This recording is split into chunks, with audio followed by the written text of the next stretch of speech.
Quiero que imagines esto por un momento. Terminaste tu libro, usaste la inteligencia artificial para destrabar el trama, para pulir los capítulos enteros, arreglar quizás alguna poesía si eres poeta, desenredar algo que tenías ahí metido en el medio, ¿no?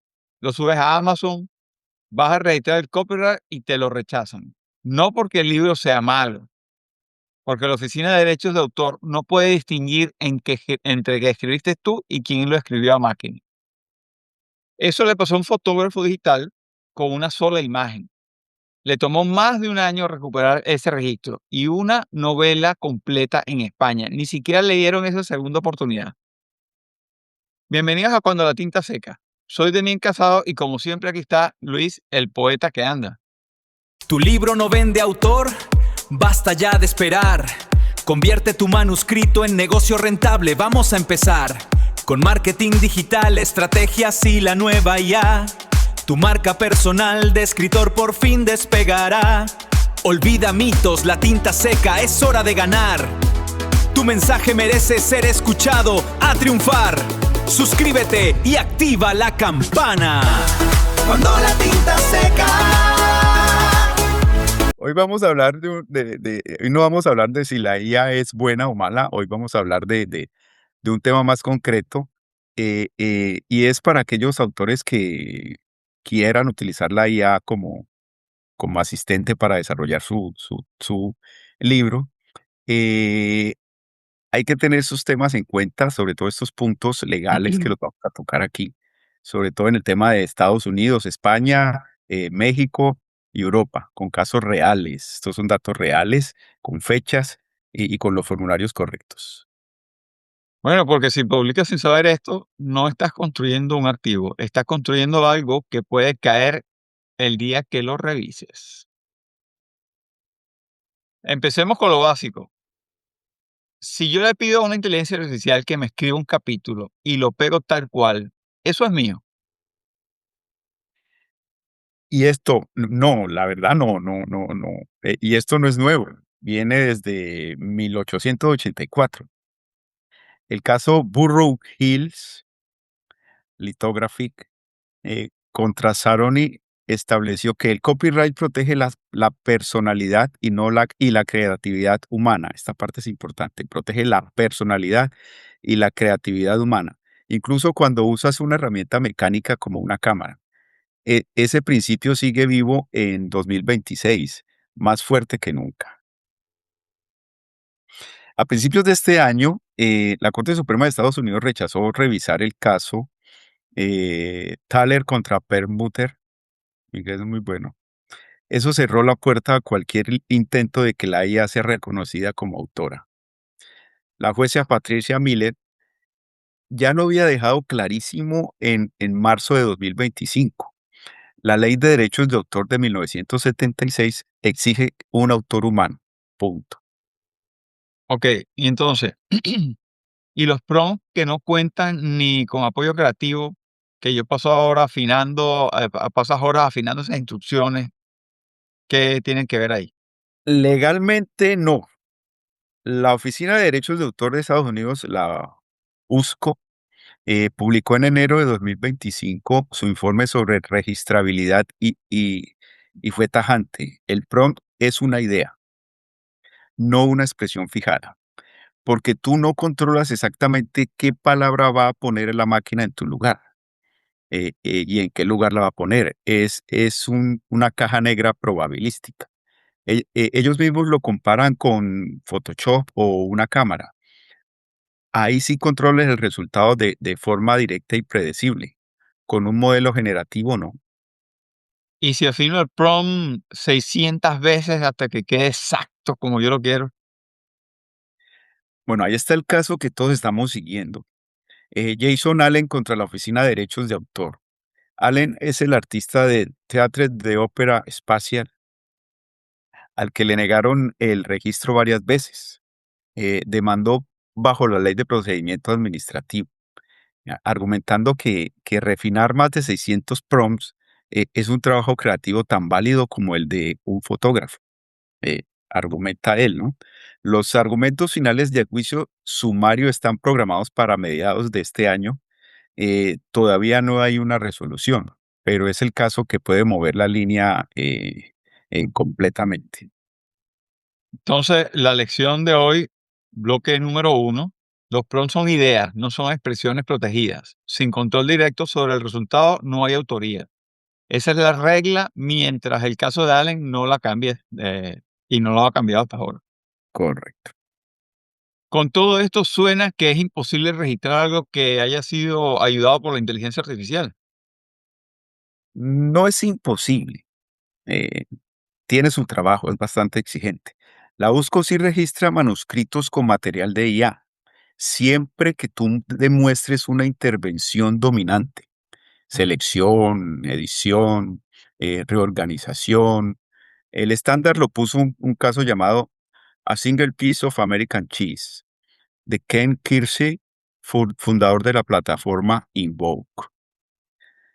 Lo rechazaron, a él le rechazaron el registro en septiembre de 2024, pero apeló con con un video en cámara rápida que mostraba todo su proceso. Generó un borrador con un modelo de SDXL personalizado y después hizo más de 35 rondas de retoque manual localizado. Cambió el cabello, añadió detalles, ajustó la composición. En enero de 2025 le dieron el registro. Eso, ojo, para un libro. En este caso, se traduce en la edición quirúrgica y la reorganización manual del texto sintético si cuentan con aporte original.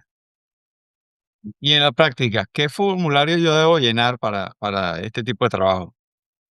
Bueno, en Estados Unidos siempre la solicitud estándar, nunca la solicitud única. Esa es solo para obras creadas al 100% por una sola persona sin nada de terceros ni de IA.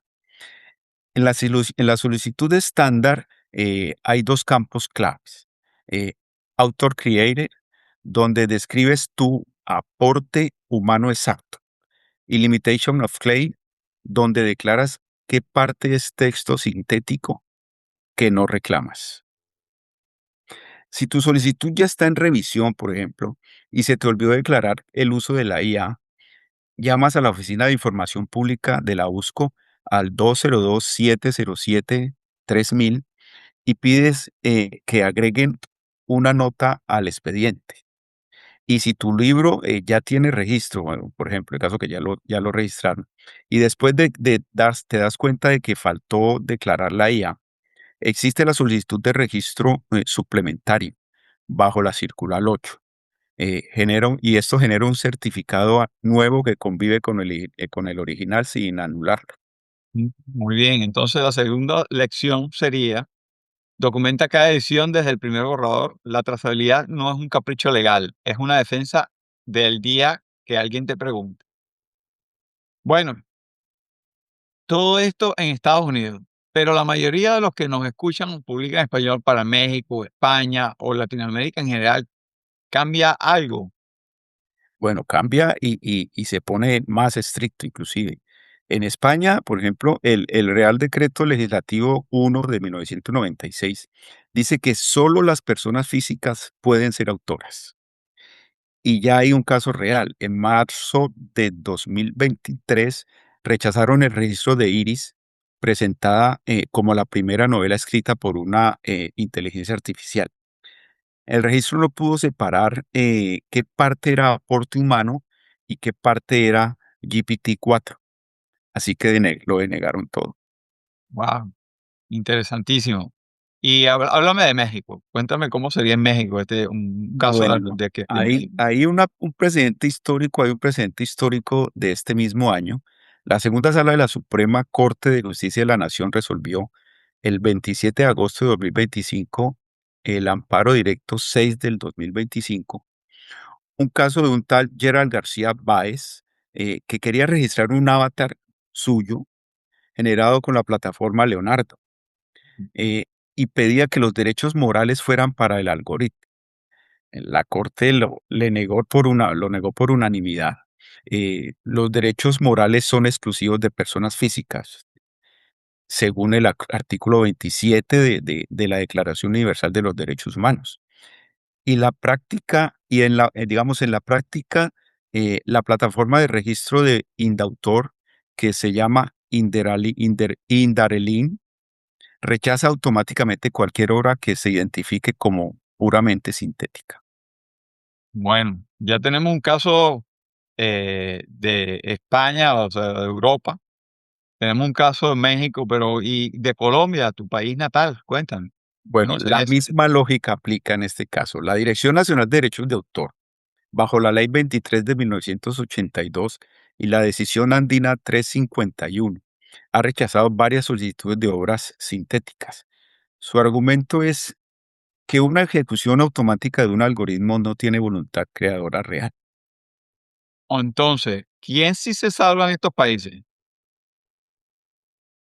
La asistencia mínima, corrección gramatical, ajustes de estilos menores, eso sí pasa sin problema. Lo que no pasa es reclamar un output crudo de IA como tuyo.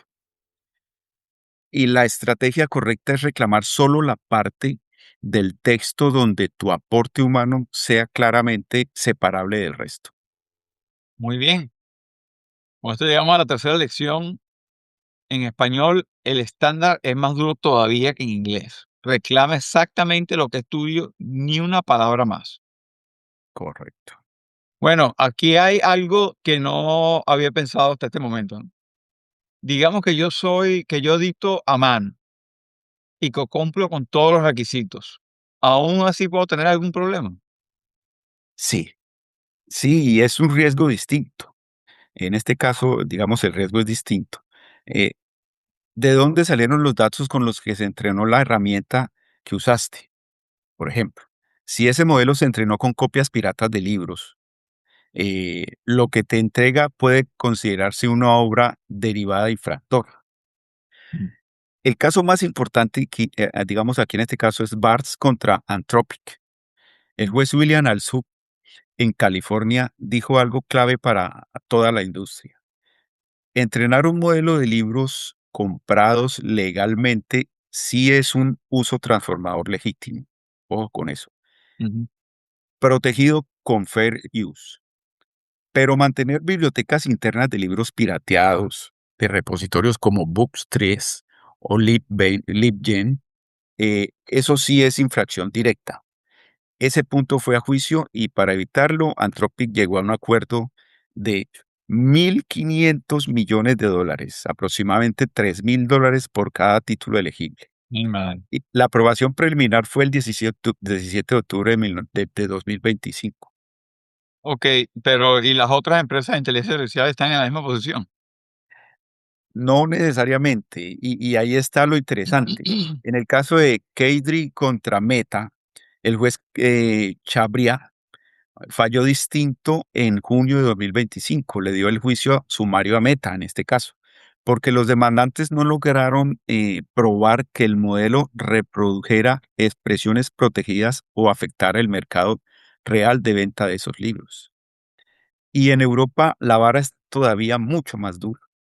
En noviembre de 2025, un tribunal de Múnich falló contra OpenAI en el caso Gemma, determinando que si un modelo puede reproducir casi textualmente una obra protegida con un prompt simple, eso es memorización. Ojo con el término, memorización. Y la memorización no está cubierta por la excepción de minería de datos. OpenAI está apelando en estos momentos esa situación. Ok, ¿cómo si sería una herramienta que uso que es segura en este sentido? Bueno, revisa los términos de servicios del proveedor. A veces uno no mira esa parte. Normalmente uno La no lo hace. mayoría no. Sí, si son transparentes sobre el origen de sus datos de entrenamiento y tienen licencias, eh, bajas el riesgo de que tengas problemas. Si no dicen nada, ahí hay una señal de alerta. Lo malo es Bueno, que nadie lee esos términos, seamos la sinceros. sí, bueno, la mayoría no los lee. Y bueno, con eso llegamos a la cuarta lección. No basta editar tú y en tu libro, también es importante de dónde vienen las herramientas que usaste para escribirlo. Dime algo, si alguien de la comunidad quiere vender su libro en Europa, ¿qué cambiaría a partir de este año? Bueno, en agosto, el 2 de agosto de 2026 entran en vigor las reglas de transparencia del artículo 50 de la Ley de Inteligencia Artificial de la Unión Europea. Las multas que están planteadas llegan hasta 35 millones de euros o el 7% de facturación global. Así que no es un detalle menor. Para texto sintético en general, por ejemplo, tiene que llevar una marca legible por máquina, un watermark. Pero hay una excepción que nos importa mucho en este caso. Si tú hablas de ficción creativa o artística, la exigencia se relaja. Interesante ese dato. Solo tiene que declarar el uso de IA en un lugar razonable, como la página de créditos o el colofón del libro, por ejemplo. No tienes que ponerle una etiqueta en cada página. Ok, muy bien, vamos a ver. ¿Y por qué no me das un protocolo completo, en limpio, para alguien que vaya a publicar su próximo libro con la ayuda de la inteligencia artificial? Bueno, yo diría que el que desee utilizar la ayuda de inteligencia artificial a generar su libro, eh, le diría 4 pasos. El primero, guardar cada borrador, cada prompt, cada versión editada con fecha. Segundo, escribe una declaración corta de control creativo. ¿Qué hizo la IA y qué hiciste tú? Tercero, usa formularios correctos sobre tu país, digamos, según el país en donde estés trabajando. Solicitud estándar en Estados Unidos, con los campos bien diligenciados, o reclamo acotado de tu aporte humano en España y México, por ejemplo. Y cuarto, revisa los términos de la herramienta que usas. eh, para saber que no viene, digamos, con dataset pirata. Bueno, bien, aquí está la quinta lección. No es un paso, son cuatro, pero cuatro pasos simples que blindan antes de publicar, no después de que alguien lo cuestione.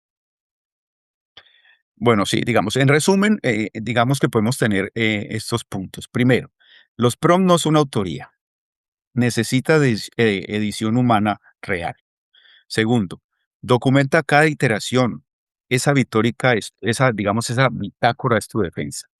Tres, en español la barra está más alta que en inglés. Reclama solo lo que es claramente tú. Cuarto, revisa de dónde viene la herramienta que usas, no solo cómo la usas. Eh, King, si publicas en Europa, la ficción tiene una salida razonable. Decláralo en el colofón o en la primera página de que. Bueno, excelente. Eso es lo que quiero que se den hoy. No el miedo a usar la inteligencia artificial. La preparación para que nadie, ni una oficina de gobierno, ni un tribunal, puedan decirles que su libro no es suyo. Porque la autopublicación no es solo subir el archivo a Amazon, es saber exactamente que estás protegido y cómo estás protegido. Si quieres profundizar con autores, con otros autores que están pasando por lo mismo que tú, entre autores sin permiso. Ahora, no esperamos que publiquen, no publicamos, nos publicamos. Y ahora también sabemos cómo defender y publicar por nosotros mismos. Sí, gracias a todos por escucharnos y eh, espero que los consejos que les hemos dado, los datos que les hemos dado hoy los tengan en cuenta si deciden utilizar la IA como asistente para desarrollar sus ideas, porque les puede ayudar a evitar dolores de cabeza. Excelente. Bueno, poeta, muchas gracias por toda esa información súper interesante que nos has dado el día de hoy. ¿Tienes algo más que agregar antes de que nos vayamos? No, recomendarles que se unan a nuestra comunidad de Autores Sin Permiso, que donde estamos Demian y yo disponibles para ayudarles en lo que más podamos para realizar su sueño de publicar su libro o cualquier otra inquietud que tengan. Bueno, listo. Eso es todo por el día de hoy. Nos vemos el siguiente domingo, el domingo a las 3 de la tarde. No se lo pierdan. Buenas tardes. Buenas, buenas. Esto fue todo por el día de hoy. Espero haya disfrutado del programa y que te suscriba y comparta con otras personas que les pueda interesar este tipo de información. Nos vemos en el siguiente capítulo de Cuando la tinta seca.